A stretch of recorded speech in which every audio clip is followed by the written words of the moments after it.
کتاب کی تلاوت کرتے ہو، کیا تم نہیں سمجھتے؟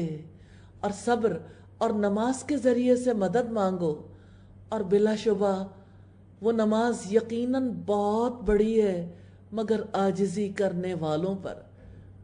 نماز، 5 وقت کی نماز ادا کرنا مسلمانوں پر بھی کس قدر گراں ہے۔ رمضان جب آتا ہے تو سب کے لیے نادر موقع لاتا ہے۔ اس موقع سے فائدہ اٹھاتے ہوئے آپ 5 وقت کی نماز پابندی کے ساتھ ادا کرنے کے قابل ہو سکتے ہیں۔ اللہ تعالیٰ سے دعائیں کر کے شیاطین قید ہوتے ہیں۔ تھوڑی سی ہمت کرنے کی ضرورت ہے، ارادہ کرنے کی، انشاءاللہ اللہ تعالیٰ کی مہربانی ہوگی۔ جو یقین رکھتے ہیں کہ بلا شبہ وہ اپنے رب سے ملاقات کرنے والے ہیں اور یقیناً وہ اسی کی طرف لوٹنے والے ہیں، بڑی گہری بات ہے۔ کس کو نماز بھاری نہیں لگتی؟ جس کو یقین ہے کہ لوٹ کر اسی کے پاس جانا ہے، جس کو یقین ہے کہ میں نے رب سے ملاقات کرنی ہے۔ نماز کیا ہے؟ حشر سے پہلے رب سے ملاقات ہی تو ہے۔ اور رب العزت کا فرمان ہے، اقیم الصلاۃ لذکری، میری یاد کے لیے نماز قائم کرو۔ رکوع نمبر 6 ہے، اے بنی اسرائیل یاد کرو میری نعمت کو جو میں نے تمہیں عطا کی تھی، یقیناً میں نے تمہیں جہانوں پر فضیلت عطا کی تھی، اور ڈرو اس دن سے۔ یہ ہمارے لیے بھی اتنا ہی ہے جیسے بنی اسرائیل کے لیے تھا۔ اور ڈرو اس دن سے جب کوئی جان کسی جان کے کچھ بھی کام نہ آئے گی، سفارش قبول کی جائے گی، اور نہ اس سے کوئی فدیہ لیا جائے گا، اور نہ ان کی مدد کی جائے گی۔ اور اس وقت کو یاد کرو جب ہم نے تمہیں آل فرعون سے نجات دی۔ وہ تمہیں برے عذاب میں مبتلا کرتے تھے، وہ تمہارے بیٹوں کو بری طرح ذبح کرتے تھے اور تمہاری عورتوں کو زندہ رہنے دیتے تھے، اور تمہارے لیے اس میں تمہارے رب کی طرف سے بڑی آزمائش تھی۔ اور اس وقت کو یاد کرو جب تمہاری وجہ سے ہم نے سمندر پھاڑ دیا۔ حضرت موسیٰ علیہ السلام کو اللہ تعالیٰ نے حکم دیا تھا، پانی پر اپنا عصا مارو۔ پانی 2 حصوں میں بٹ گیا۔ کبھی آپ نے پانی کا پہاڑ دیکھا ہے؟ عصائے موسوی سے یہی معجزہ دکھایا گیا۔ پھر ہم نے تمہیں نجات دی اور ہم نے آل فرعون کو غرق کر دیا، اور تم دیکھ رہے تھے کیسے تخت اچھالے جاتے ہیں، کیسے تاج گرائے جاتے ہیں۔ اپنی نظروں سے دیکھ رہے تھے بنی اسرائیل فرعون کو ڈوبتے ہوئے۔ وہ جو کہتا تھا انا ربکم الاعلی، میں تمہارا بڑا رب ہوں، کیسے وہ ڈوبتے ہوئے کہہ رہا تھا میں موسیٰ اور ہارون کے رب پر ایمان لے آیا۔ جب اللہ تعالیٰ پکڑتے ہیں تو بڑے بڑوں کی چیخیں نکل جاتی ہیں۔ آپ کو یاد ہوگا مسلمانوں پر کس قدر بری صورتحال رہی۔ حجاب کا مذاق ہی نہیں اڑایا گیا، پابندی عائد کی گئی، فائن کیے گئے۔ اللہ تعالیٰ نے سب کو حجاب کروا دیا۔ سب باہر نکلیں گے ماسک لگا کر نکلیں گے۔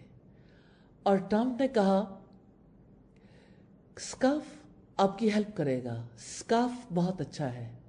سکارف، اللہ تو کتنا بڑا ہے، تیری کیسی شان ہے، تو عظیم ہے، تیرا حلم ہے کہ تو اپنے نافرمانوں کو برداشت کرتا ہے، مہلت دیتا ہے۔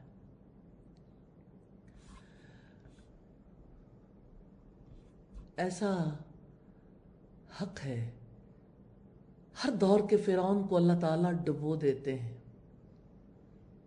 یہ اس کا فیصلہ ہے، اس نے کسی فرعون کو کس طرح پکڑنا ہے۔ فیصلے اس کے جس کی تخلیق ہے، جس کی ملکیت ہے۔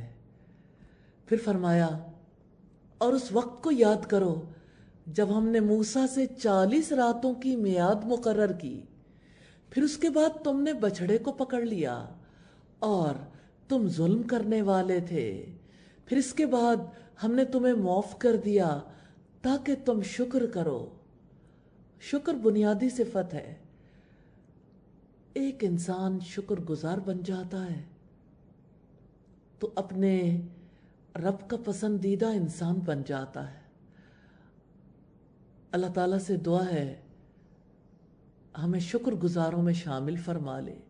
اور وہ واقعہ یاد کرو جب ہم نے موسیٰ کو کتاب اور فرق کرنے والی چیز دی تاکہ تم ہدایت حاصل کرو، اور اس وقت کو یاد کرو جب موسیٰ نے اپنی قوم سے کہا اے میری قوم، یقیناً تم نے بچھڑے کو پکڑنے کی وجہ سے اپنی جانوں پر ظلم کیا، لہذا تم اپنے پیدا کرنے والے کی طرف توبہ کرو اور اپنے آپ کو قتل کرو، یہی تمہارے پیدا کرنے والے کے نزدیک تمہارے لیے بہتر ہے۔ پھر اللہ تعالیٰ نے تمہاری توبہ قبول کی، یقیناً وہی بے حد توبہ قبول کرنے والا نہایت رحم والا ہے۔ اور جب تم نے کہا، تاریخ بنی اسرائیل کے واقعات ہیں، اور جب تم نے کہا اے موسیٰ ہم ہرگز آپ پر یقین نہیں کریں گے یہاں تک کہ ہم اللہ تعالیٰ کو اعلانیہ دیکھ لیں، مطالبات دیکھیے، تو تمہیں بجلی نے پکڑ لیا اور تم دیکھ رہے تھے، پھر ہم نے تمہاری موت کے بعد تمہیں اٹھایا لعلکم تشکرون، تاکہ تم شکر کرو۔ کیا آپ جانتے ہیں کہ انسان کے اندر سرکشی ہو تو شکر گزار نہیں ہو سکتا؟ سرکشی اس انسان کے اندر ہوتی ہے جو اپنے آپ کو بڑی چیز سمجھتا ہے، اور شکر گزار تواضع اختیار کرتا ہے کیونکہ وہ منعم کی نعمت کا اعتراف کر لیتا ہے۔ شکر گزاری بڑی چیز ہے۔ اللہ تعالیٰ نے اپنی آخری کتاب کا آغاز ہی الحمدللہ سے کیا۔ تمام تعریف اللہ تعالیٰ کے لیے، شکر اللہ تعالیٰ کے لیے ہے، اللہ کا شکر ہے۔ اور ہم نے تم پر بادل کا سایہ کیا، یہ صحرائے سینا ہے جہاں بنی اسرائیل گزر رہے ہیں، ابھی تو فرعون کو ڈوبے ہوئے دیکھ کر آئے ہیں۔ اور تم پر من و سلوہ نازل کیا، کھاؤ پاک چیزوں میں سے جو ہم نے تمہیں رزق دیا ہے، اور انہوں نے ہم پر ظلم نہیں کیا بلکہ وہ اپنی جانوں پر ظلم کرتے تھے۔ اور اس وقت کو یاد کرو جب ہم نے کہا اس بستی میں داخل ہو جاؤ، بس اس میں جہاں سے چاہو خوب کھاؤ، اور دروازے میں سے سجدہ کرتے ہوئے داخل ہو جاؤ، اور کہو بخش دے بخش دے، ہم تمہاری خطاؤں کو تمہارے لیے بخش دیں گے، اور جلد ہی ہم نیکی کرنے والوں کو زیادہ دیں گے۔ پھر جن لوگوں نے ظلم کیا انہوں نے اس بات کو جو ان کے لیے کہی گئی تھی اس کے ماں سوا سے بدل ڈالا، تو ہم نے ان لوگوں پر آسمان سے عذاب نازل کیا جنہوں نے ظلم کیا اس وجہ سے کہ وہ نافرمانی کرتے تھے۔ کیا آپ جانتے ہیں کس بات کو انہوں نے بدلا تھا؟ وَقُولُوا حِطَّةٌ، اللہ تعالیٰ نے کہا تھا کہ آپ کہو حِطَّةٌ حِطَّةٌ، تو انہوں نے حِطَّةٌ کو حَبَّةٌ بنا دیا۔ حِطَّةٌ سے تو مغفرت چاہتے، حَبَّةٌ کا مطلب ہے دانا۔ بنی اسرائیل نے کہا دانا بالی میں چاہیے، مغفرت نہیں چاہیے۔ کیا آپ اندازہ کر سکتے ہیں اس قوم کے رویے ہمیشہ سے کیسے رہیں، کس قدر سنگ دل اور سرکش قوم ہے؟ رکوع نمبر 7 ہے، اور اس وقت کو یاد کرو جب موسیٰ نے اپنی قوم کے لیے پانی مانگا تو ہم نے کہا کہ اپنی لاٹھی پتھر پر مارو تو اس سے 12 چشمے پھوٹ نکلے۔ بلا شبہ سب لوگوں نے اپنے پانی لینے کی جگہ کو جان لیا۔ اللہ تعالیٰ کے رزق میں سے کھاؤ اور پیو، اور زمین میں فساد کرنے والے بن کر دنگا نہ کرو۔ اللہ تعالیٰ نے کھانے پینے پر پابندی اس اعتبار سے لگائی ہے حلال کھاؤ، اور دوسرے کھاؤ پیو لیکن جو قوت ملے تو دنگا فساد میں ضائع نہ کر دو، اور ایک دوسرے کے ساتھ جھگڑے نہ کرو۔ اور جب تم نے کہا اے موسیٰ لن نصبر علی طعام واحد، ہم ایک کھانے پر ہرگز صبر نہیں کر سکتے، لہٰذا اپنے رب سے دعا کرو کہ وہ ہمارے لیے اس میں سے وہ چیز نکالے جو زمین اگاتی ہے، اپنی سبزیوں میں سے، اپنی ترکاریاں، اپنی گندم، اپنے مسور، اپنے پیاز موسیٰ علیہ السلام نے کہا کیا تم ایک بہتر چیز کے بدلے میں کمتر چیز طلب کرتے ہو؟ کسی شہر میں اتر جاؤ تو یقیناً جو کچھ تم نے مانگا ہے وہ تمہارے لیے ہوگا، اور ان پر ذلت اور محتاجی مسلط کر دی گئی، اور وہ اللہ تعالیٰ کے غضب کے ساتھ لوٹے۔ یہ اس وجہ سے ہوا کہ وہ اللہ تعالیٰ کی آیات کے ساتھ کفر کرتے تھے اور اللہ تعالیٰ کے نبیوں کو قتل کرتے تھے، ناحق قتل کرتے تھے۔ یہ اس وجہ سے جو انہوں نے نافرمانی کی اور وہ حدود سے گزر جاتے تھے۔ چارج شیٹ ہے بنی اسرائیل کے خلاف جو مغضوب لوگ ہیں۔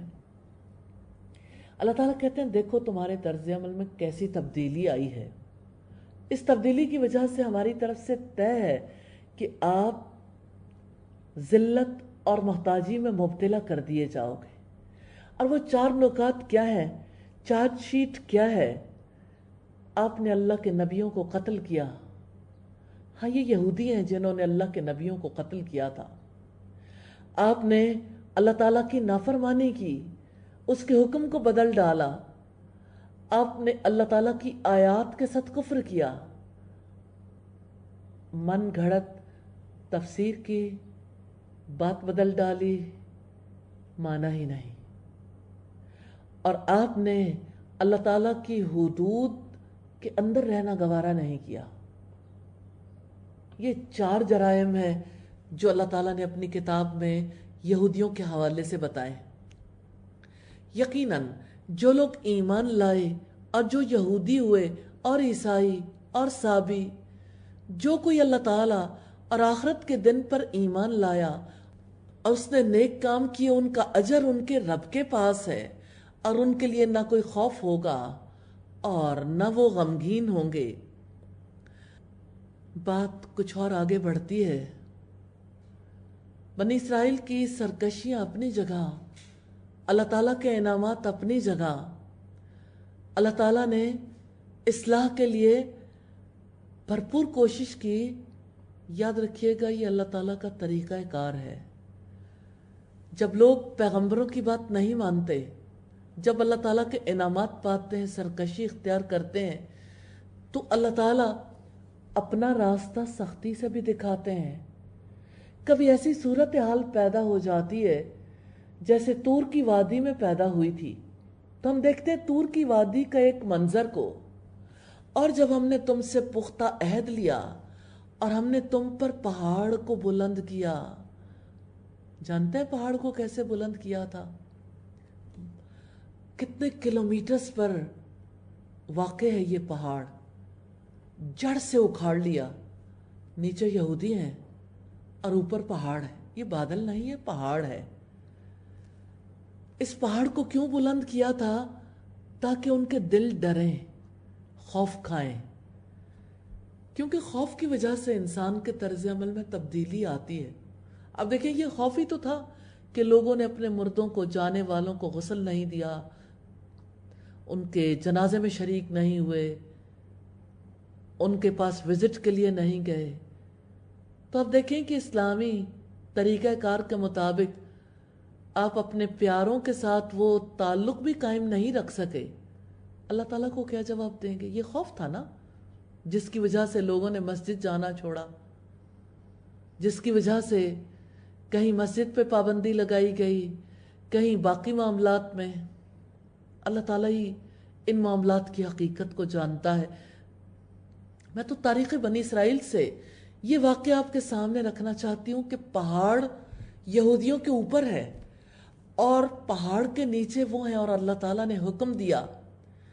یہ حکم ہمارے لیے بھی ہے، خذوا ما آتیناکم بقوۃ واذکروا ما فیہ لعلکم تتقون۔ جو ہم نے تمہیں دیا ہے اسے مضبوطی سے پکڑو، اور جو اس میں ہے اسے یاد کرو تاکہ تم بچ جاؤ۔ ہاں اس دنیا میں نجات کا راستہ یہی ہے۔ اللہ تعالیٰ نے کیا دیا ہے؟ کتاب۔ کل تورات تھی، انجیل تھی، آج قرآن ہے۔ خذوا ما آتیناکم بقوہ۔ ارادہ کر لیں جو اللہ نے دیا ہے قوت کے ساتھ پکڑیں گے۔ وَاسْكُرُوا مَا فِي، جو اس میں ہے اسے یاد کریں، لَعَلَّكُمْ تَتَّقُونَ، تاکہ تم بچ جاؤ۔ نجات کا ایک ہی راستہ ہے، قرآن کا راستہ، اس زندگی میں بھی، آنے والی زندگی میں بھی۔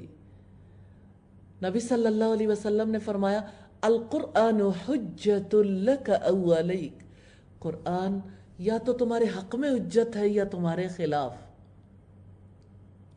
پھر فرمایا پھر اس کے بعد تم اس سے پھر گئے تو اگر اللہ تعالیٰ کا فضل اور اس کی رحمت تم پر نہ ہوتی تو تم ضرور خسارہ اٹھانے والوں میں ہو جاتے، اور بلا شبہ تم جان چکے ہو کہ تم میں سے جو لوگ ہفتے کے دن میں حد سے گزر گئے تو ہم نے انہیں کہا کہ تم ذلیل ہونے والے بندر بن جاؤ۔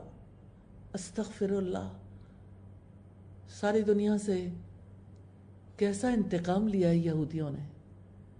اگر ان کے آبا میں سے بندر بنائے گئے تو انہوں نے ساری انسانیت پر ثابت کر دیا تم سب بندروں کی اولاد ہو۔ تو اللہ تعالیٰ نے ان کے جرائم کی پاداش میں انہیں بندر بنایا تھا، تو ہم نے اس کو اس دور کے لوگوں اور بعد میں آنے والوں کے لیے عبرت اور اللہ تعالیٰ سے ڈرنے والوں کے لیے نصیحت بنا دیا۔ اور اس وقت کو یاد کرو جب موسیٰ نے اپنی قوم سے کہا یقیناً اللہ تعالیٰ تمہیں حکم دیتا ہے کہ ایک گائے ذبح کرو۔ تاریخ بنی اسرائیل کا انتہائی اہم واقعہ ہے۔ انہوں نے کہا کیا تم ہمارا مذاق بناتے ہو؟ گو پرستی ان کے اندر رچ بس گئی تھی۔ اب سوچئے مصر میں ان کے بیٹوں کو قتل کیا جاتا تھا، بیٹیوں کو فرعونی لونڈیاں بنا لیتے تھے، خدمتگار بن کے رہ گئے تھے۔ اللہ تعالیٰ نے انہیں نجات دی اتنے بڑے دشمن سے، اور اب جب وہ اللہ تعالیٰ کے انعامات پا رہے ہیں تو انہوں نے راستے میں دیکھا ایک قوم کو بتوں کی عبادت کرتے ہوئے، تو وہی پرانی گو پرستی جو انہوں نے مصر میں دیکھی تھی وہی اندر سے ابھر آئی۔ انہوں نے حضرت موسیٰ علیہ السلام کے مطالبے پر کہا کیا تم ہمارا مذاق بناتے ہو؟ موسیٰ علیہ السلام نے کہا اعوذ باللہ ان نکون من الجاہلین، میں اللہ کی پناہ مانگتا ہوں کہ میں جاہلوں میں سے ہو جاؤں۔ ہمارے یہاں مذاق اڑانے کو ویلیو کیا جاتا ہے، جو جتنا بڑا مذاق اڑائے اس کو اتنا بڑا فنکار مانا جاتا ہے۔ حضرت موسیٰ علیہ السلام نے اس سے اللہ کی پناہ مانگی تھی کہ جاہلوں جیسے کام کریں۔ انہوں نے کہا ہمارے لیے اپنے رب سے دعا کرو کہ وہ ہم پر واضح کر دے کہ وہ کیسی ہو۔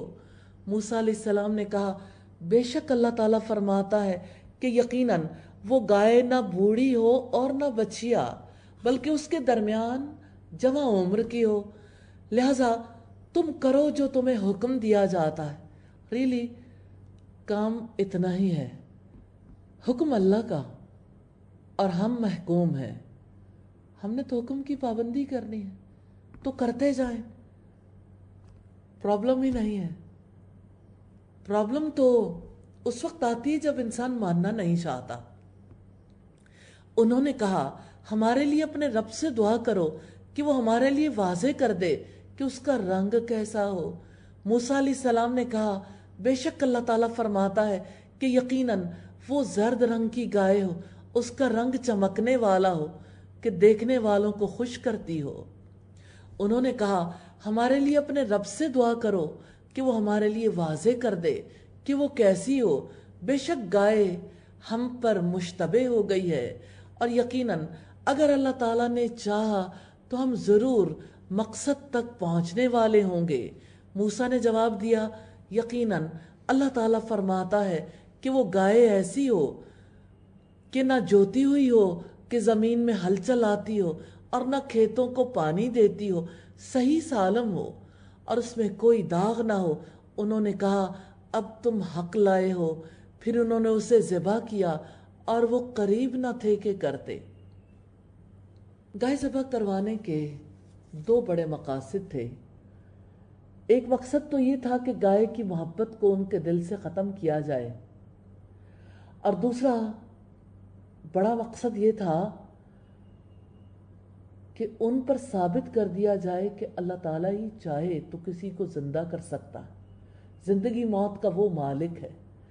ضمناً اس سلسلے میں جس کو مثال بنایا گیا وہ ایک شخص تھا جس کے بھتیجے نے اسے قتل کر دیا اور اس کی لاش کو مخالف قبیلے والوں کے دروازے پر ڈال دیا اور ان سے وہ خون بہا کا مطالبہ کرنے لگا۔ ساری سوسائٹی میں ایک عجیب فساد برپا ہو گیا، اس معاملے میں کوئی حل نظر نہیں آتا تھا۔ تو اللہ تعالیٰ نے یہ ثابت کرنے کے لیے کہ گائے میں کوئی قوت نہیں، حکم دیا گائے ذبح کرو۔ زندہ گائے تو کچھ نہیں کر سکتی، لیکن اس کے گوشت کا ٹکڑا اللہ کے حکم سے مردے کو لگائیں گے تو مردہ اٹھ کے زندہ ہو جائے گا، خود بتا دے گا کہ مجھے کس نے قتل کیا ہے۔ اس واقعے کے توسط سے ایک اور پرت ملتی ہے، ایک اور بڑی بات ملتی ہے کہ ایک طرف وہ لڑکا تھا جس کے دل کے اندر لالچ تھا، جس نے اپنے چچا کو اس لیے قتل کیا تھا کہ اس کی بیٹی سے نکاح کر لے، اس کے مال پہ قبضہ کر لے۔ تو لالچ کا کیا انجام تھا۔ اور دوسری طرف ایک اور لڑکا تھا جو اپنے ماں باپ کا بہت فرما بردار تھا۔ فرما بردار لڑکا اپنے والدین کی خدمت کرتا رہا، اس کے والدین جہان سے گئے تو ایک گائے چھوڑ گئے۔ ظاہرہ غریب لڑکا تھا۔ جب بنی اسرائیل کو اللہ تعالیٰ نے گائے ذبح کرنے کا حکم دیا اور وہ کٹھوجتیاں کرتے رہے، بالآخر گائے اسی لڑکے کے پاس ملی جسے نومینیٹ کر دیا گیا ہو۔ لڑکا گائے دینے کو تیار نہیں تھا، بنی اسرائیل دام بڑھاتے گئے، اتنے بڑھائے کہ بالآخر وہ گائے سونے کے عرض تولی گئی۔ یوں اللہ تعالیٰ نے ماں باپ کی فرما برداری کا صلہ دیا اور بتا دیا کہ مال انسان کو لالچ سے نہیں ملتا، مال انسان کو لوٹ کھسوٹ سے غضب سے نہیں ملتا، اللہ تعالیٰ کی رحمت سے ملتا۔ اللہ تعالیٰ ایمان والوں کو، فرما برداروں کو اچھے مقام تک پہنچانے والا ہے اور بروں کو ان کے انجام تک پہنچانے والا ہے۔ تو آئیے اگلے رکوع میں دیکھتے ہیں کہ کیسے مقتول کے قتل کا فیصلہ ہوا۔ یہ رکوع نمبر 9 ہے۔ اور اس وقت کو یاد کرو جب تم نے ایک شخص کو قتل کر دیا، پھر ایک دوسرے سے اس بارے میں جھگڑا کرنے لگے، اور اللہ تعالیٰ اس کو نکالنے والا تھا جو تم چھپاتے تھے۔ سبحان اللہ۔ ریلی کوئی جہان میں کہیں بھی رہتا ہو، جتنا جی چاہے معاملات کو چھپا لے، اللہ تعالیٰ اس کو کھول کے رکھنے والا، اور خاص طور پر قتل نہیں چھپتا۔ چنانچہ ہم نے حکم دیا کہ اس لاش کو، اس گائے کا کوئی ٹکڑا مارو، اور اس طرح اللہ تعالیٰ مردوں کو زندہ کرتا ہے اور تمہیں اپنی نشانیاں دکھاتا ہے تاکہ تم سمجھو۔ پھر اس کے بعد تمہارے دل سخت ہو گئے۔ بہت بڑی تبدیلی جو انسانوں کے اندر آتی ہے جب انسان آزمائش میں مبتلا ہوتے ہیں، خوف کی حالت میں ہوتے ہیں، تو سب کا دل نرم پڑ جاتا ہے۔ جیسے اس وقت ہم ایک وبائی صورتحال میں ہیں، خوف اس بات کا آتا ہے کہ جب یہ صورتحال گزرے گی اس وقت دلوں کی کیا صورتحال ہوگی۔ یا اللہ ہم سب کو دلوں کی سختی سے بچا لینا۔ رب العزت نے فرمایا تو پتھروں کی طرح یا سختی میں اس سے بڑھ کر ہو گئے، اور بے شک پتھروں میں سے یقیناً کچھ وہ ہیں جن سے نہریں پھوٹ نکلتی ہیں، اور بے شک ان میں سے یقیناً وہ بھی ہے جو پھٹ جاتا ہے تو اس میں سے پانی نکل آتا ہے، اور بے شک ان میں سے ہے جو یقیناً اللہ تعالیٰ کے خوف سے گر پڑتا ہے، اور اللہ تعالیٰ اس سے ہرگز بے خبر نہیں جو تم عمل کرتے ہو۔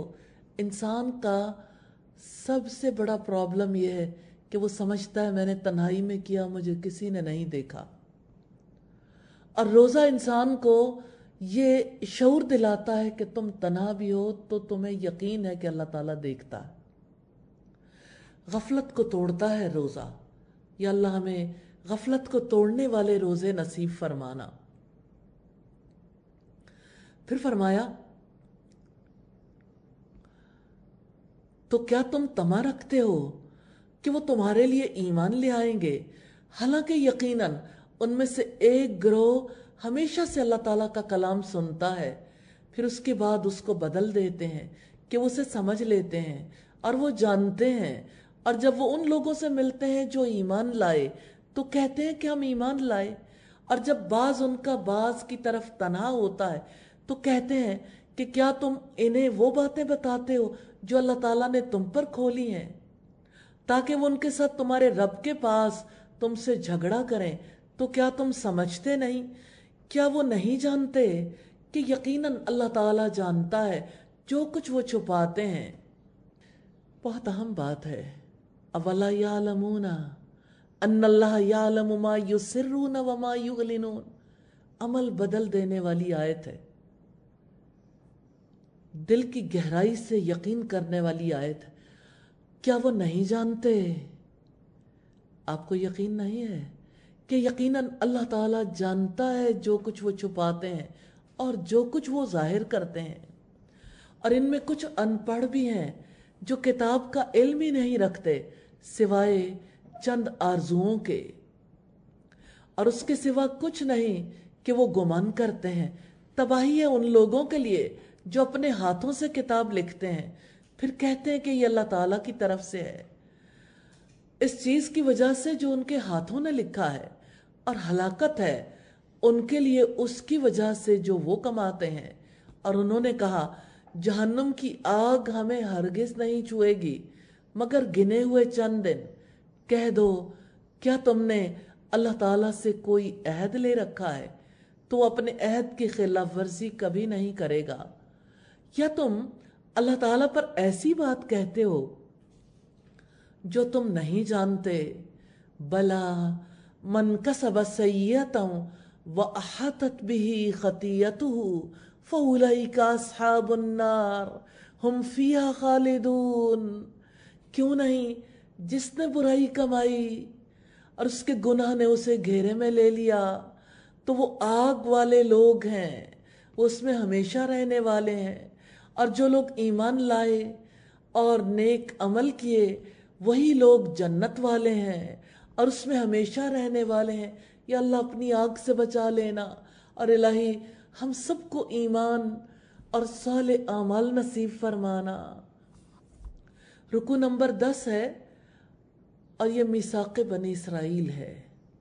اور جب ہم نے بنی اسرائیل سے پختہ عہد لیا کہ تم اللہ تعالیٰ کے سوا کسی کی عبادت نہ کرو گے، دین ہمیشہ سے ایک ہے، اور والدین اور رشتہ داروں اور یتیموں اور مسکینوں سے احسان کرو گے، اور لوگوں سے اچھی بات کہو، اور نماز قائم کرو اور زکوٰۃ ادا کرو۔ پھر تم میں سے تھوڑے سے لوگوں کے ماں سوا سب اس عہد سے پھر گئے اور تم منہ موڑنے والے تھے۔ اور جب ہم نے تم سے پختہ عہد لیا تھا کہ تم اپنوں کا خون نہ بہاؤ گے اور نہ اپنے آپ کو اپنے گھروں سے نکالو گے، پھر تم نے اقرار کیا اور تم خود اس پر گواہی دیتے ہو، پھر تم تو وہ لوگ ہو کہ اپنے آپ کو قتل کرتے ہو۔ یہودی ہر دور میں اللہ تعالیٰ کے حکم سے کوئی ہیلا نکال لیتے تھے۔ 3 قبیلے رہتے تھے مدینہ میں، بنو قینقاع، بنو نذیر اور بنو قریظہ۔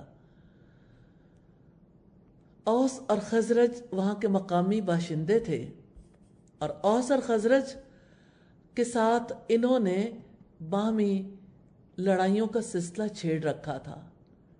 وہ اس طرح سے کہ اوس اور خزرج کے درمیان ٹھنی رہتی تھی، تو ان کے 2 قبیلے ایک قبیلے کے ساتھ تھے، یعنی مدینہ کے رہنے والے ایک قبیلے کے ساتھ، اور ایک قبیلہ ایک کے ساتھ تھا۔ پھر جب جنگیں ہوتی تو آپس میں ایک دوسرے کو قتل بھی کرتے، لیکن جب قید ہو جاتے تو یہ اس لیے اپنے لوگوں کو چھڑواتے تھے کہ اللہ تعالیٰ نے ہمیں حکم دے رکھا ہے۔ تو رب العزت نے فرمایا پھر تم تو وہ لوگ ہو کہ اپنے آپ کو قتل کرتے ہو اور اپنوں میں سے ایک گروہ کو ان کے گھروں سے نکالتے ہو، گناہ اور زیادتی میں ان کے خلاف ایک دوسرے کی مدد کرتے ہو، اور اگر وہ تمہارے پاس قید ہو کر آئیں تو تم ان کا فدیہ دیتے ہو، حالانکہ انہیں نکالنا تم پر حرام کیا گیا تھا۔ تو کیا تم کتاب کے کچھ حصے پر ایمان لاتے ہو اور کچھ حصے کا کفر کرتے ہو؟ آج بھی تو ایسی صورتحال ہے۔ اللہ کی کتاب ہے نا، سوچئے گا ضرور، سود کے حکم کو کیوں نہیں مانتے؟ حرام نہیں ہے؟ شراب کے بارے میں سافٹ کارنر کیوں ہے؟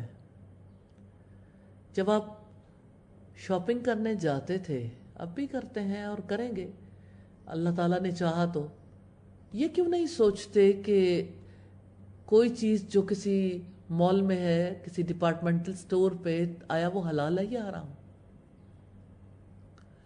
حلال کی پابندی تو اللہ تعالیٰ نے کھول دی، حرام پر پابندی عائد ہے۔ رشتوں میں، تعلقات میں کہاں کہاں رب کی مانتے ہیں؟ کیا کتاب کے بعض حصے کو مانتے ہیں اور بعض کا انکار کرتے ہیں؟ واقعی قرآن پر عمل کرتے ہیں؟ لوگ کہتے ہیں ہم بڑے کمزور ہیں، اس وجہ سے ہمارے سے عمل نہیں ہو سکتا۔ نہیں، حقیقت یہ کہ انسان بڑا سرکش ہے، ماننا ہی نہیں چاہتا، ضدی ہے، ہٹ دھرم ہے، اللہ تعالیٰ سے مقابلے لگاتا ہے، نعوذ باللہ۔ یا اللہ ہمیں معاف کر دینا، یا اللہ ہم میں سے کوئی کفر کرنا نہیں چاہتا، یا اللہ جو سزا تو نے یہودیوں کو دی، یا اللہ ہمیں ان کاموں سے اور ان سزاؤں سے بچا لینا۔ تو جو تم میں سے ایسا کرتا ہے، دنیا کی زندگی میں رسوائی کے ماں سوا اس کی اور کیا جزا ہو سکتی ہے؟ اور قیامت کے دن وہ سخت ترین عذاب کی طرف پھیر دیے جائیں گے، اور جو تم کرتے ہو اللہ تعالیٰ اس سے ہرگز غافل نہیں ہے۔ یہ وہ لوگ ہیں جنہوں نے آخرت کے بدلے دنیا کی زندگی خرید لی ہے، سنا ان کے عذاب میں کمی کی جائے گی اور نہ ہی وہ مدد دیے جائیں گے۔ رکوع نمبر 11 ہے، اور بلا شبہ ہم نے یقیناً موسیٰ کو کتاب دی، اور اس کے بعد ہم نے پے در پے بہت سے رسول بھیجے۔ یہ انسانی تاریخ ہے، اور ہم نے عیسیٰ ابن مریم کو روشن نشانیاں دیں اور روح پاک سے اس کی مدد کی۔ تو کیا جب کبھی تمہارے پاس کوئی رسول اس چیز کے ساتھ آیا جو تمہارے دل نہیں چاہتے تھے، تم نے تکبر کیا، اپنے آپ کو بڑا سمجھا نا کہ ہم اللہ تعالیٰ کے اس حکم سے ماورا ہیں؟ جائزہ ضرور لیتے جائیں۔ چنانچہ کسی گروہ کو تم نے جھٹلایا اور کسی کو قتل کر دیا، اور انہوں نے کہا کہ ہمارے دل غلاف میں محفوظ ہیں، بلکہ اللہ تعالیٰ نے ان کے کفر کی وجہ سے ان پر لعنت کی، لہذا کم ہی ہے جس پر وہ ایمان لاتے ہیں۔ اور جب اللہ تعالیٰ کی طرف سے ان کے پاس ایک کتاب آ گئی جو اس کی تصدیق کرنے والی ہے جو ان کے پاس ہے، حالانکہ وہ اس سے پہلے کافروں پر فتح مانگا کرتے تھے، پھر جب وہ چیز ان کے پاس آ گئی جسے انہوں نے پہچان لیا تو انہوں نے اس کے ساتھ کفر کیا۔ کفر کرنے والوں پر اللہ کی لعنت ہے۔ بری ہے وہ جس کے بدلے میں انہوں نے اپنے آپ کو بیچ ڈالا کہ وہ انکار کر دیں اس کا جو اللہ تعالیٰ نے نازل کیا، اس ضد کی وجہ سے کہ اللہ تعالیٰ اپنا کچھ فضل اپنے بندوں میں سے جس پر چاہتا ہے نازل کرتا ہے، پھر وہ غضب پر غضب لے کر لوٹے، اور کافروں کے لیے توہین آمیز عذاب ہے۔ اور جب ان سے کہا جاتا ہے کہ اس پر ایمان لاؤ جو اللہ تعالیٰ نے نازل کیا ہے، تو کہتے ہیں کہ ہم اس پر تو ایمان رکھتے ہیں جو ہم پر نازل کیا گیا، اور جو اس کے علاوہ ہے اس کا وہ کفر کرتے ہیں، حالانکہ وہ حق ہے، اور جو ان کے پاس ہے اس کی تصدیق کرنے والا ہے۔ قرآن تورات کی تصدیق کرتا ہے۔ کہہ دو کہ اگر تم ایمان لانے والے تھے تو اس سے پہلے انبیاء کو کیوں قتل کرتے رہے؟ اور بلا شبہ یقیناً تمہارے پاس موسیٰ روشن نشانیاں لے کر آئے، پھر تم نے اس کے بعد بچھڑے کو پکڑ لیا، حالانکہ تم ظلم کرنے والے تھے۔ اور اس وقت کو یاد کرو جب ہم نے تم سے پختہ عہد لیا اور تمہارے اوپر پہاڑ کو اٹھایا کہ جو کچھ ہم نے تمہیں دیا ہے اسے قوت کے ساتھ پکڑو اور سنو. اصل بات تو یہی ہے، خذوا ما آتیناکم بقوۃ واسمعوا. جب انسان توجہ سے نہیں سنتا تو وہ چیز اس کے قلب و ذہن میں راسخ بھی نہیں ہوتی، اس پر وہ عمل بھی نہیں کر سکتا. اسی لیے فرمایا اور جو کچھ ہم نے تمہیں دیا ہے اسے قوت کے ساتھ پکڑو اور سنو. انہوں نے کہا کہ ہم نے سن لیا اور ہم نے نافرمانی کی، سنی انسنی کر دی، اور ان کے کفر کی وجہ سے ان کے دلوں میں بچھڑے کی محبت پلا دی گئی. کہہ دو کہ اگر تم ایمان والے ہو تو بری چیز ہے جس کا حکم تمہیں تمہارا ایمان دیتا ہے. کہہ دو کہ اگر آخرت کا گھر اللہ تعالیٰ کے نزدیک سب لوگوں کے ماں سوا خاص تمہارے ہی لیے ہے تو اگر تم سچے ہو تو موت کی تمنا کرو. اور وہ ہرگز اس کی تمنا کبھی نہیں کریں گے. اس کی وجہ ہے، اس کی وجہ سے جو ان کے ہاتھوں نے آگے بھیجا. ہاتھوں کی کمائی ہے نا، جو بوئیں گے وہی کاٹیں گے نا. اور اللہ تعالیٰ ظالموں کو خوب جاننے والا ہے. اور آپ انہیں لوگوں میں سب سے زیادہ زندگی پر حریص پاؤ گے، اور ان لوگوں سے بھی جنہوں نے شرک کیا زندگی سے محبت، اتنی محبت کہ ذلت کی زندگی ہو یا عزت کی زندگی ہر صورت جینا چاہیں. تو رب العزت کہتے ہیں کہ حرص دیکھنی ہے تو یہودیوں میں دیکھو، اور ان لوگوں سے بھی جنہوں نے شرک کیا ان کا ہر ایک یہ چاہتا ہے کاش اسے 1000 برس کی عمر دے دی جائے. یعنی لمبی عمر جینا چاہتے ہیں، حالانکہ وہ اسے عذاب سے بچانے والی نہیں، یہ کہ اسے لمبی عمر دے دی جائے. اور اللہ تعالیٰ خوب دیکھنے والا ہے جو وہ عمل کرتے ہیں. آپ کہہ دیں جو جبریل کا دشمن ہے اس نے تو اللہ تعالیٰ کے حکم سے آپ کے دل پر اس قرآن کو نازل کیا ہے. نبی صلی اللہ علیہ وسلم جو دین لے کر آئے اس کو قبول کرنے کے لیے جب یہودی آئے، آپ نے ایک دفعہ حضرت عبداللہ ابن سلام آئے تو کہا کہ ابھی ابھی جبریل میرے پاس یہ پیغام لے کے آئے ہیں. تو انہوں نے کہا جبریل تو ہمارا دشمن ہے، ہم پر عذاب لے کے آتا ہے. تو اللہ تعالیٰ نے فرمایا جو جبریل کا دشمن وہ میرا بھی دشمن، میں بھی اس کا دشمن ہوں. جو کوئی اللہ تعالیٰ کا، اس کے فرشتوں کا، اس کے رسولوں کا، جبرائیل اور میکائیل کا دشمن ہے تو یقیناً اللہ تعالیٰ کافروں کا دشمن ہے. اور بلا شبہ یقیناً ہم نے آپ پر واضح آیات نازل کی ہیں اور ان کا انکار فاسقوں کے سوا کوئی نہیں کرتا. کیا جب کبھی انہوں نے کوئی عہد کیا تو ان میں سے ایک گروہ نے اس کو پھینک دیا، بلکہ ان میں سے اکثر ایمان نہیں رکھتے. بدعہد لوگ مومن نہیں ہوتے.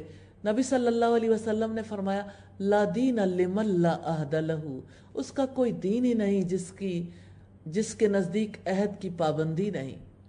اور جب ان کے پاس اللہ تعالیٰ کی طرف سے کوئی رسول آیا جو اس چیز کی تصدیق کرنے والا ہے جو ان کے پاس ہے، تو ان لوگوں میں سے ایک گروہ نے جنہیں کتاب دی گئی تھی اللہ تعالیٰ کی کتاب کو اپنی پشتوں کے پیچھے پھینک دیا، گویا وہ جانتے ہی نہیں. اور وہ اس چیز کے پیچھے لگ گئے جسے شیاطین سلیمان علیہ السلام کی بادشاہت میں پڑھا کرتے تھے. شیاطین کیا پڑھتے تھے؟ اور سلیمان علیہ السلام اللہ تعالیٰ کے نبی تھے، بادشاہت ان کی پڑھتے شیاطین تھے. اور سلیمان علیہ السلام نے کفر نہیں کیا، لیکن شیاطین نے کفر کیا کیونکہ وہ جادو کرتے تھے اور اسے سیدنا سلیمان علیہ السلام کے نام منسوب کرتے تھے. اور وہ اس چیز کے پیچھے لگ گئے جسے شیاطین سلیمان علیہ السلام کی بادشاہت میں پڑھا کرتے تھے. اور سلیمان نے کفر نہیں کیا، لیکن شیاطین نے کفر کیا کہ وہ لوگوں کو جادو سکھاتے تھے. اور جو بابل میں 2 فرشتوں ہاروت اور ماروت پر نازل کیا گیا، حالانکہ وہ دونوں کسی ایک کو نہیں سکھاتے تھے جب تک وہ یہ نہ کہہ دیتے کہ ہم یقیناً آزمائش ہیں، چنانچہ تو کفر نہ کر۔ پھر بھی وہ ان دونوں سے وہ چیز سیکھتے تھے جس سے شوہر اور اس کی بیوی میں جدائی ڈالتے تھے، حالانکہ وہ اس کے ساتھ اللہ تعالیٰ کے اذن کے بغیر اس میں سے کسی ایک کو بھی ہرگز ضرر پہنچانے والے نہیں تھے، اور وہ ایسا علم سیکھتے تھے جو انہیں نقصان پہنچاتا اور انہیں نفع نہیں دیتا تھا، حالانکہ بلا شبہ یقیناً وہ جانتے تھے کہ جس نے اس کو خریدا اس کے لیے آخرت میں کوئی حصہ نہیں، اور یقیناً برا ہے جس کے بدلے انہوں نے اپنے آپ کو بیچ ڈالا۔ کاش وہ جانتے ہوتے، اور اگر وہ ایمان لاتے اور تقوی اختیار کرتے تو اللہ تعالیٰ کی جانب سے یقیناً بہتر ثواب ملتا۔ کاش وہ جانتے ہوتے۔ تذکرہ ہے اس جادو کا جو بابل شہر میں دو فرشتوں ہاروت اور ماروت کے ذریعے سے سکھایا گیا۔ فرشتوں نے جادو سکھایا، آزمائش تھی۔ اس آزمائش میں وہ پورے نہیں اترے۔ بنی اسرائیل کے اندر جو بڑی تبدیلی آئی تھی وہی تھی جو آج ہمارے یہاں لانے کی کوشش کی جا رہی ہے، شوہر اور بیوی کے درمیان اختلاف پیدا کرنا۔ آپ نے بھی بہت ساری وائسز سنی ہوں گی، آپ کے لیے وہ ناشناسا نہیں ہے۔ ڈومیسٹک وائلنس، کبھی ڈومیسٹک وائلنس کے نام پہ، کبھی عورت کی آزادی کے نام پہ، کبھی ویمن امپاورمنٹ کے نام پہ، کبھی نکاح کے بجائے آزادی کی فکر کرنے کے نام پہ، میری شادی نہیں آزادی کی فکر کرو، اور کبھی اس نام پہ کہ صرف مرد اور عورت ہی کو اکٹھے رہنے کا حق کیوں ہے؟ LGBTQ کیا ہے؟ کیا یہ تنظیمیں دنیا کی اصلاح کے لیے بنتی ہیں؟ یہ سب سے بڑا فساد ہے۔ اللہ تعالیٰ نے آسمان سے پتھر برسائے تھے، کیسے ان پر ڈیڈ سی کا پانی چڑھا دیا تھا، خوف نہیں آتا؟ جادو کے ذریعے سے جو کام کیا جاتا تھا آج کلام کے جادو کے زور پر کیا جا رہا ہے۔ کیا آپ جانتے ہیں ایسی سرکشیوں کی بنا پر اللہ تعالیٰ کا عذاب آتا ہے؟ اللہ تعالیٰ سے ڈر جائیں۔ اگر اب بھی توبہ نہیں کریں گے تو ایسی پکڑ میں آئیں گے کہ پھر بچ نہیں پائیں گے۔ نہ جا اس کے تحمل پر کہ بے ڈھب ہے گرفت اس کی، ڈر اس کی دیر گیری سے کہ سخت ہے انتقام اس کا۔ اسی لیے اللہ تعالیٰ نے فرمایا کہ دیکھو اللہ کے اذن کے بغیر تو وہ ہرگز ضرر نہیں پہنچا سکتے تھے۔ آج بھی یاد رکھیے گا، ایک فسوں ہے جو سب کے کانوں میں پھونک دیا گیا، سب کو لگتا ہے ساری پاور کورونا کے پاس ہے، اس وائرس کے پاس ہے۔ اللہ کے اذن کے بغیر کسی کو ضرر نہیں پہنچا سکتا۔ احتیاطی تدابیر اختیار کرنی چاہیے، لیکن کیا ایسی تدابیر اور سدا ہی جاری رہیں گی؟ سوشل ڈسٹینسنگ کی بات ہے تو ٹھیک ہے، اختیار کر لیں، لیکن آپ دیکھیں یہ پورا لائف سٹائل ہے۔ آپ پانی کی بجائے الکوہل سے ہاتھ دھو لیں، سینیٹائز اور کس چیز سے کرتے ہیں؟ فارم بدلتی ہے جو بھی ہے، لیکن یہ عجیب وضو ہے جو سب نے سیکھ لیا۔ آپ وضو کیوں نہیں کرتے؟ آپ کسی بھی سوپ سے ہاتھ دھو سکتے ہیں، ایکولی گڈ ہے۔ آپ گندگی سے بچنا چاہتے ہیں تو آپ اللہ تعالیٰ کی طرف سے دیا ہوا نظام زندگی چھوڑ کر اپنا انسانوں کا بنایا ہوا نظام کیوں اختیار کرتے ہیں؟ اللہ کے اذن کے بغیر کسی کو کوئی چیز ضرر نہیں پہنچا سکتی، کسی کو نہیں پہنچائے گی۔ اللہ کا اذن ہوگا تو آپ چونا گچ محلوں میں بھی چلے جائیں گے، کورونا پیچھے نہیں چھوڑے گا۔ اب دیکھ لیں کھلے سمندر میں جہاں کوئی نہیں پہنچا، کورونا جا کے کیسے وہاں پر بھی پہنچ گیا، ان بحری جہازوں تک جو کسی بھی ملک کے لیے بڑی اہمیت کے حامل تھے۔ اتنی بڑی تعداد میں وہاں کورونا کیسے پہنچا؟ اللہ کے اذن کے بغیر کوئی کسی کو تکلیف نہیں پہنچا سکتا۔ رکو نمبر 13 ہے، اے ایمان والو تم رائنا، ہماری رعایت کریں یہ نہ کہو، بلکہ انظرنا، ہماری طرف نظر کرم کیجئے، کہو اور سنو، اور کافروں کے لیے دردناک عذاب ہے۔ اہل کتاب میں سے جن لوگوں نے کفر کیا، نہ وہ پسند کرتے ہیں اور نہ مشرکین کہ آپ پر آپ کے رب کی جانب سے کوئی بھلائی نازل کی جائے، اور اللہ تعالیٰ اپنی رحمت کے ساتھ جسے چاہتا ہے خاص کر لیتا ہے، اور اللہ تعالیٰ بڑے فضل والا ہے۔ پھر بڑی اہم بات ہے، جو آیت ہم منسوخ کرتے ہیں یا جسے بھلا دیتے ہیں، ہم اس سے بہتر یا اس جیسی اور لے آتے ہیں۔ کیا آپ نہیں جانتے کہ یقیناً اللہ تعالیٰ ہر چیز پر پوری قدرت رکھنے والا ہے؟ شاہی فرمان ہے، جس نے ایک فرمان نازل کیا وہ اس کو کینسل بھی کر سکتا ہے، اور ایک چیز کی جگہ دوسری چیز بھی لا سکتا ہے۔ کیا آپ نہیں جانتے؟ ہاں یہ علم ہے، اس کو ضرور حاصل کیجئے گا۔ اللہ تعالیٰ کی کتاب اس پر بہت زور دیتی ہے، ان اللہ لہو ملک السماوات والارض، یقیناً اللہ تعالیٰ ہی کے لیے ہے آسمانوں اور زمین کی بادشاہت۔ اگر آپ کا اس پر یقین ہو جائے، کسی کا خوف نہیں رہے گا۔ کیا ڈر ہے جو ساری خدائی بھی ہو مخالف، کافی ہے اگر ایک خدا میرے لیے۔ اس ایک رب پر یقین کر کے دیکھیں، ہر چیز اس کی ملکیت میں ہے، اور تمہارا اللہ تعالیٰ کے سوا نہ کوئی دوست ہے اور نہ کوئی مددگار۔ کس کی مدد پر بھروسہ کرتے ہیں؟ مدد لینے کے لیے کیا طریقہ کار اختیار کرتے ہیں؟ ہمیں اپنے رب سے مدد مانگنی ہے۔ ہم اس کے فقیر ہیں، ہم در در کے فقیر نہیں ہو سکتے۔ ہمیں نہیں بننا کسی اور کے لیے فقیر۔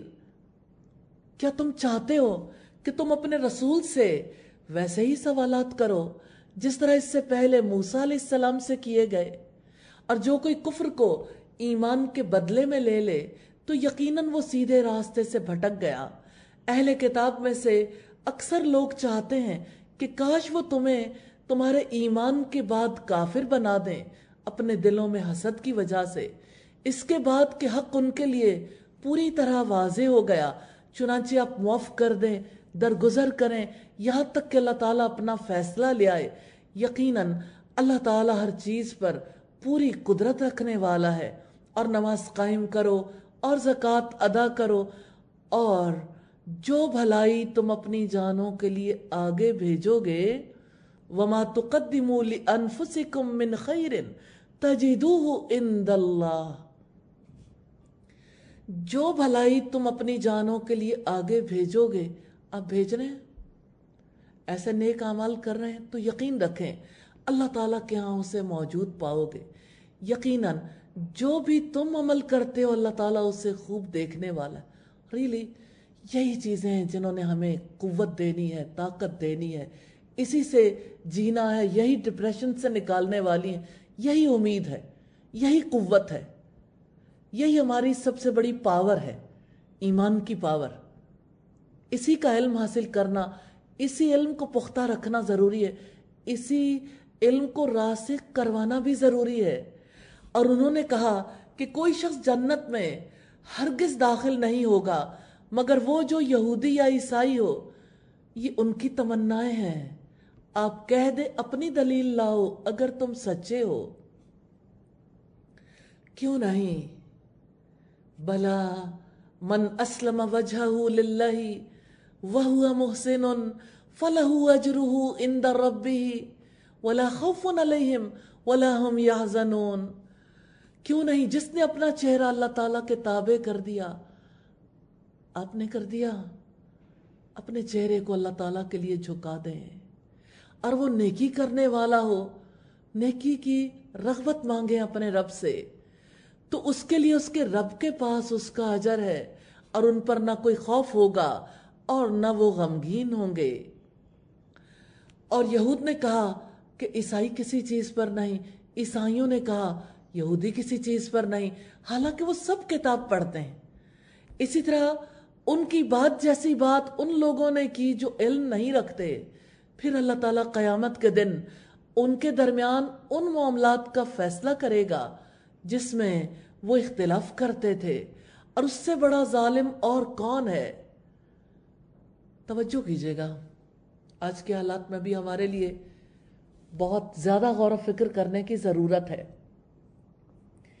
وَمَنْ أَظْلَمُ، جہانوں کے بادشاہ نے کہا ہے، یہ دنیا کے کسی بادشاہ کی بات نہیں ہے، اور کون بڑا ظالم ہے، اس سے بڑا ظالم اور کون ہے؟ مِمَّن مَنَعَ مَسَاجِدَ اللَّهِ أَن يُذْكَرَ فِيهَا اسْمُهُ وَسَعَىٰ فِي خَرَابِهَا، جس نے اللہ کی مسجدوں سے روکا کہ ان میں اس کا نام لیا جائے اور ان کو ویران کرنے کی کوشش کی۔ مسجد اللہ تعالیٰ کا گھر ہے۔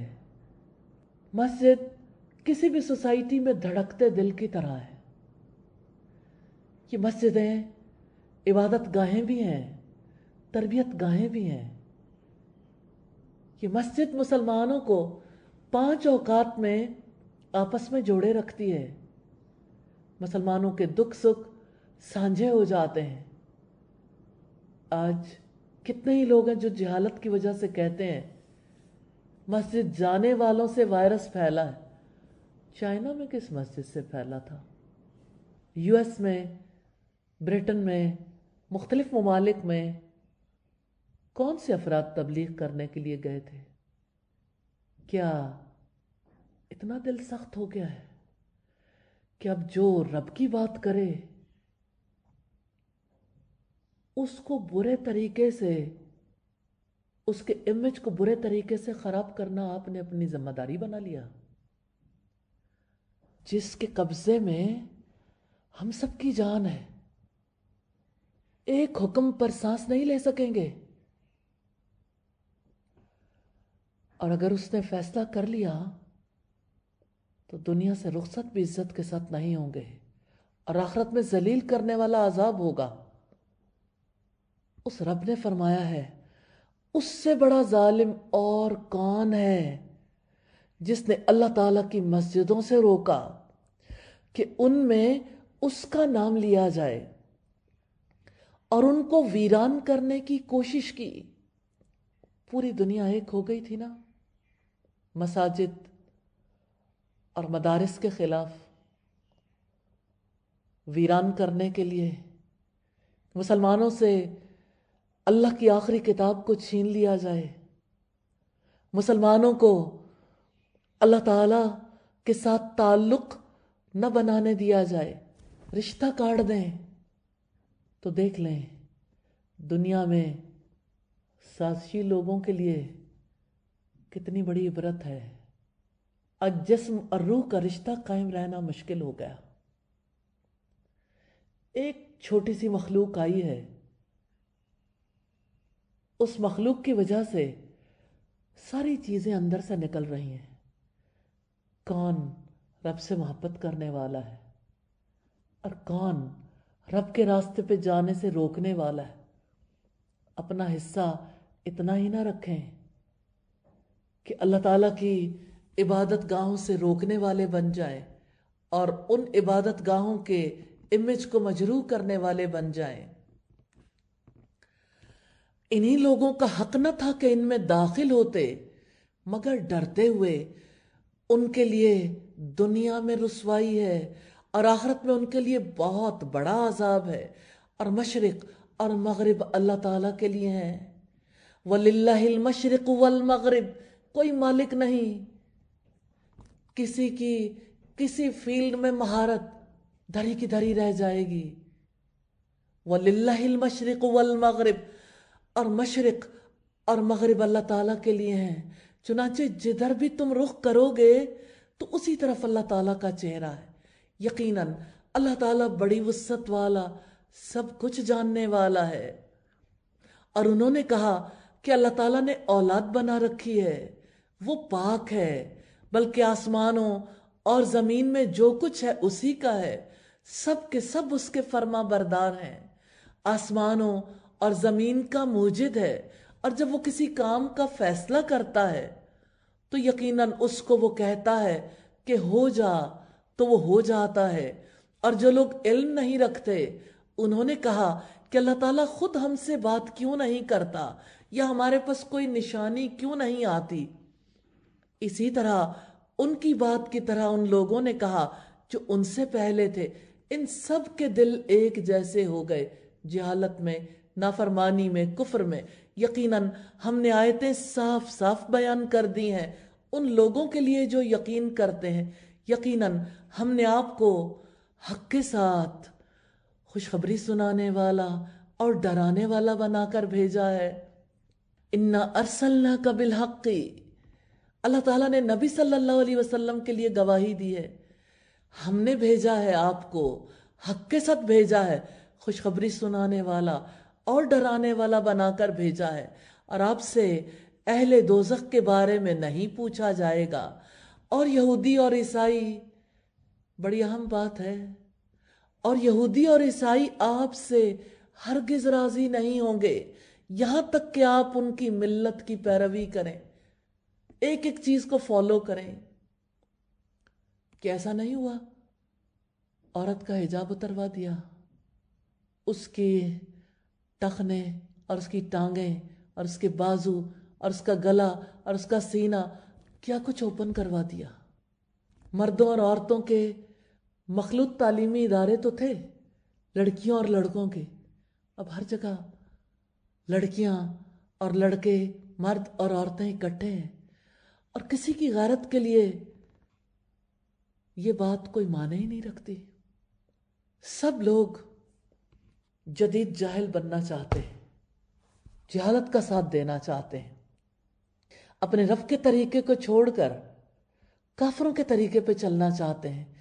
اور یہودی اور عیسائی آپ سے ہرگز راضی نہیں ہوں گے یہاں تک کہ آپ ان کی ملت کی پیروی کریں. آپ کہہ دیں کہ یقیناً حقیقی ہدایت تو اللہ تعالیٰ کی ہدایت ہے، اور یقیناً اگر اس علم کے بعد جو آپ کے پاس آ چکا آپ نے ان کی خواہشات کی پیروی کی تو اللہ تعالیٰ سے بچانے میں نہ آپ کا کوئی دوست ہوگا اور نہ کوئی مددگار. جن لوگوں کو ہم نے کتاب دی وہ اسے پڑھتے ہیں جیسے کہ اسے پڑھنے کا حق ہے. آپ پڑھتے ہیں، حق ادا کرتے ہیں، یا اللہ ہم سب کو حق ادا کرنے والا بنا دے. وہی لوگ اس پر ایمان رکھتے ہیں. اللہ تعالیٰ نے واضح کیا ہے جو اس کتاب کا علم حاصل کرتا ہے نا اس کا ایمان ہے قرآن پر. باقیوں کو غلط فہمی ہے، کوئی ایمان نہیں ہے علم کے بغیر. اس کتاب کو پڑھنا جنہوں نے اپنی زندگی کے پروگرام میں شامل نہیں کیا وہ اپنے اسلام کا جائزہ ضرور لے لیں. کوئی اسلام نہیں ہے، یہ کوئی دینداری نہیں ہے. ضرور فیصلہ کر لیں ہم نے مسلمان کے طور پر زندگی بسر کرنی ہے، یہ اسلام سے تعلق نہیں رکھنا، رب کا ہو کر رہنا یا رب سے بھاگ جانا ہے. فیصلہ کر لیں. جن لوگوں کو ہم نے کتاب دی وہ اسے پڑھتے ہیں جیسے کہ اسے پڑھنے کا حق ہے، وہی لوگ اس پر ایمان رکھتے ہیں. اور جو اس کے ساتھ کفر کرتا ہے تو وہی لوگ خسارہ اٹھانے والے ہیں. رکو نمبر 15 ہے، اے بنی اسرائیل یاد کرو میری اس نعمت کو جو میں نے تمہیں عطا کی تھی، اور یقیناً میں نے تمہیں جہانوں پر فضیلت دی تھی. اور ڈرو اس دن سے جس میں کوئی شخص کسی شخص کے کچھ بھی کام نہ آئے گا، اور نہ اس سے کوئی فدیہ قبول کیا جائے گا، اور نہ اس کو کوئی سفارش فائدہ دے گی، اور نہ وہ مدد دیے جائیں گے. اور جب ابراہیم کو اس کے رب نے چند باتوں میں آزمایا، 30 بڑی بڑی آزمائشیں آئی تھیں. اللہ تعالیٰ نے اپنے خلیل کا تذکرہ کیا ہے تو اس نے ان سب کو پورا کر دیا. اللہ تعالیٰ نے فرمایا یقیناً میں تمہیں سب لوگوں کے لیے امام بنانے والا ہوں. ابراہیم نے کہا اور میری اولاد میں سے بھی. اللہ تعالیٰ نے فرمایا میرا عہد ظالموں کو نہیں پہنچتا۔ اور جب ہم نے بیت اللہ کو لوگوں کے لیے لوٹ کر آنے کی جگہ اور سراسر امن بنایا، اور تم مقام ابراہیم کو نماز پڑھنے کی جگہ بناؤ، اور ہم نے ابراہیم اور اسماعیل کو تاکیدی حکم دیا ان طہر بیتی للطائفین والعاکفین والرکع السجود، کہ آپ دونوں میرے گھر کو طواف کرنے والوں، اعتکاف کرنے والوں، رکوع اور سجدہ کرنے والوں کے لیے پاک صاف رکھو۔ اللہ تعالیٰ کا وہ گھر آج اللہ تعالیٰ کے گھر کو صاف کرنے والوں کے لیے ہے۔ کیا آپ جانتے ہیں کتنا طویل عرصہ گزر گیا صرف اس کی صفائی ستھرائی کرنے والے ہی نماز ادا کرتے ہیں، یا چند لوگ اور۔ اللہ کے گھروں کو پاک صاف رکھنا اتنا بڑا درجہ ہے، اللہ تعالیٰ کے گھروں کے انتظامات کرنا۔ سوچیں آج کتنی بڑی آبادی ہے جو اللہ کے گھروں سے جڑی ہوئی تھی، آج اپنے اپنے گھروں میں بیٹھے ہیں، خدمت کیوں نہیں کر سکتے؟ ان کی صفائی ستھرائی کے لیے رکاوٹ تو نہیں ہے؟ آپ نے اللہ تعالیٰ کے گھر ہی چھوڑ دیے، آپ نے اس کی ذمہ داری ترک کر دی ایک چھوٹی سی مخلوق کے خوف کے وجہ سے کہ گھر سے نکلے تو وہ پکڑ لے گا۔ ایک کافر کی اپروچ میں اور ایک مومن کی اپروچ میں فرق ہے، ہونا چاہیے، ضرور سوچئے گا۔ اور جب ابراہیم نے کہا اے میرے رب اس شہر کو امن والا بنا دے اور اس کے باشندوں کو پھلوں میں سے رزق عطا فرما، جو ان میں سے اللہ تعالیٰ اور یوم آخرت پر ایمان لائے، اللہ تعالیٰ نے فرمایا اور جس نے کفر کیا تو میں اسے بھی تھوڑا فائدہ دوں گا، پھر اسے آگ کے عذاب کی طرف بے بس کر دوں گا، اور وہ بدترین لوٹنے کی جگہ ہے۔ اور جب ابراہیم علیہ السلام اور اسماعیل علیہ السلام بیت اللہ کی بنیادیں اٹھا رہے تھے تو انہوں نے کہا اے ہمارے رب ہم سے قبول فرما، یقیناً تو ہی سب کچھ سننے والا، سب کچھ جاننے والا ہے۔ اے ہمارے رب ہمیں اپنے لیے فرما بردار بنا، اور ہماری اولاد میں سے بھی ایک امت اپنے لیے فرما بردار بنا۔ وَأَرِنَا مَنَاسِكَنَا وَتُبْ عَلَيْنَا، اور ہمیں ہماری عبادت کے طریقے دکھا اور ہماری توبہ قبول فرما، یقیناً تو بڑا توبہ قبول کرنے والا ہے، نہایت رحم والا ہے۔ اے ہمارے رب اور ان لوگوں میں انہی میں سے ایک رسول بھیج جو انہیں تیری آیات پڑھ کر سنائے اور انہیں کتاب اور حکمت کی تعلیم دے اور ان کو پاک کرے، یقیناً تو سب پر غالب کمال حکمت والا ہے۔ اور کون ہے جو ابراہیم کی ملت سے منہ موڑے مگر وہی جس نے خود کو بے وقوف بنا لیا ہو، حالانکہ ہم نے اسے یعنی ابراہیم علیہ السلام کو دنیا میں چن لیا تھا، اور بلا شبہ وہ یقیناً آخرت میں صالحین میں سے ہوگا۔ جب اس کے رب نے اس سے کہا فرما بردار ہو جا تو اس نے کہا اسلمت لرب العالمین، میں جہانوں کے رب کا فرما بردار ہو گیا۔ ریلی اگر پہلے پارے کے بعد آپ بھی اپنے رب سے کہہ دیں اسلمت لرب العالمین، میں جہانوں کے رب کا فرما بردار ہو گیا، اس سے بڑی کوئی سعادت ہی نہیں۔ اور اس کی وصیت ابراہیم علیہ السلام نے اپنے بیٹوں کو کی، اور یعقوب علیہ السلام نے بھی، اے میرے بیٹو یقیناً اللہ تعالیٰ نے تمہارے لیے دین کو منتخب کیا ہے، تو ہرگز نہ تم مرنا مگر اس حال میں کہ تم فرما بردار ہو۔ اپنے بچوں کو بھی نصیحت کرنی چاہیے، کرتے ہی رہنا چاہیے۔ کیا تم اس وقت موجود تھے جب یعقوب علیہ السلام کو موت آئی، جب اس نے اپنے بیٹوں سے کہا میرے بعد تم کس کی عبادت کرو گے؟ انہوں نے کہا ہم آپ کے معبود اور آپ کے آبا ابراہیم، اسماعیل اور اسحاق علیہ السلام کے معبود کی عبادت کریں گے جو ایک ہی معبود ہے، اور ہم اسی کے لیے فرما بردار ہیں۔ وہ ایک امت تھی، یقیناً گزر گئی، جو کچھ اس نے کمایا وہ اس کے لیے ہے، اور جو کچھ تم نے کمایا وہ تمہارے لیے ہے، اور تم سے اس کے بارے میں نہیں پوچھا جائے گا جو وہ کیا کرتے تھے۔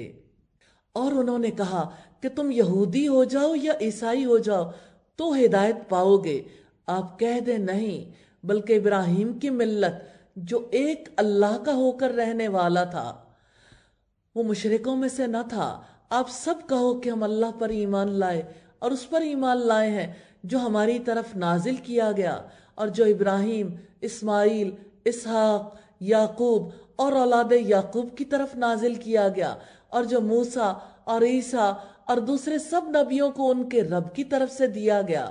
ہم ان میں سے کسی ایک کے درمیان کوئی فرق نہیں کرتے، اور ہم اللہ تعالیٰ ہی کے فرما بردار ہیں۔ پھر اگر وہ اس جیسی چیز پر ایمان لائیں جس پر تم ایمان لائے ہو تو یقیناً وہ ہدایت پا گئے۔ ہمیشہ ہدایت کے راستے پہ چلنے کے لیے انسان کو ماڈل پرسنالٹیز کی ضرورت ہوتی، ہیروز۔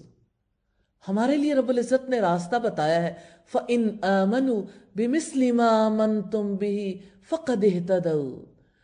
اگر وہ اسی چیز پر ایمان لائیں جس پر تم ایمان لائے ہو، جیسے صحابہ ایمان لائے، اسی طرح ایمان لائیں گے تو ہدایت پائیں گے۔ اور اگر وہ پھر جائیں تو یقیناً اب وہ مخالفت میں ہیں، چنانچہ عنقریب ان سے اللہ تعالیٰ آپ کو کافی ہو جائے گا، اور وہ سب کچھ سننے والا، سب کچھ جاننے والا ہے۔ صبغت اللہ، اللہ کا رنگ، ومن احسن من اللہ صبغہ، اور رنگ میں اللہ تعالیٰ سے زیادہ اچھا کون ہے، اور ہم اسی کے لیے عبادت کرنے والے ہیں۔ آپ کہہ دیں کہ کیا تم اللہ تعالیٰ کے بارے میں ہم سے جھگڑتے ہو، حالانکہ وہی ہمارا رب ہے اور تمہارا رب ہے، اور ہمارے لیے ہمارے اعمال ہیں اور تمہارے لیے تمہارے اعمال ہیں، اور ہم اس کے لیے خالص کرنے والے ہیں۔ یا تم کہتے ہو کہ یقیناً ابراہیم، اسماعیل، اسحاق، یعقوب اور ان کی اولاد سب یہودی یا عیسائی تھے۔ کہہ دو کیا تم زیادہ جانتے ہو یا اللہ تعالیٰ؟ اور اس سے بڑا ظالم کون ہوگا جو اس گواہی کو چھپائے جو اللہ تعالیٰ کی جانب سے اس کے پاس ہے۔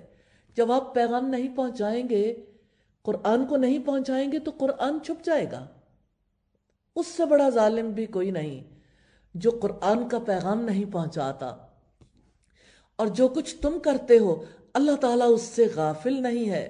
اور وہ ایک امت تھی جو یقیناً گزر چکی، جو کچھ انہوں نے کمایا وہ ان کے لیے ہے، اور جو کچھ تم نے کمایا وہ تمہارے لیے ہے، اور تم سے ان کے بارے میں نہیں پوچھا جائے گا جو وہ عمل کیا کرتے تھے۔ نسبت انسانوں کو عزیز ہوتی ہے، اور نبیوں سے نسبت کی وجہ سے کتنے ہی لوگ فخر کرتے ہیں۔ نسبت نہیں، عمل ہی کام آنے والا ہے۔ نبی صلی اللہ علیہ وسلم نے فرمایا، جس کا عمل اسے پیچھے کر دے اس کا نسب اسے آگے نہیں بڑھا سکتا۔ یا ارحم الراحمین، صاحب عمل بنانا، اور الہی اپنی کتاب کا سچا علم نصیب کرنا، اس کا فہم دینا، اس پر یقین نصیب کرنا، اس کے تمام احکامات پر عمل کرنے کی توفیق عطا فرمانا، اور الہی اس پیغام کو، اس قرآن کو دنیا کے ہر انسان تک پہنچانے کی توفیق عطا فرمانا۔ وآخر دعوانا ان الحمد للہ رب العالمین۔ سبحانک اللہم وبحمدک، نشہد ان لا الہ الا انت، نستغفرک ونتوب الیک۔ السلام علیکم ورحمۃ اللہ وبرکاتہ۔ رحمتوں سے بھری شام، مرحبا رمضان۔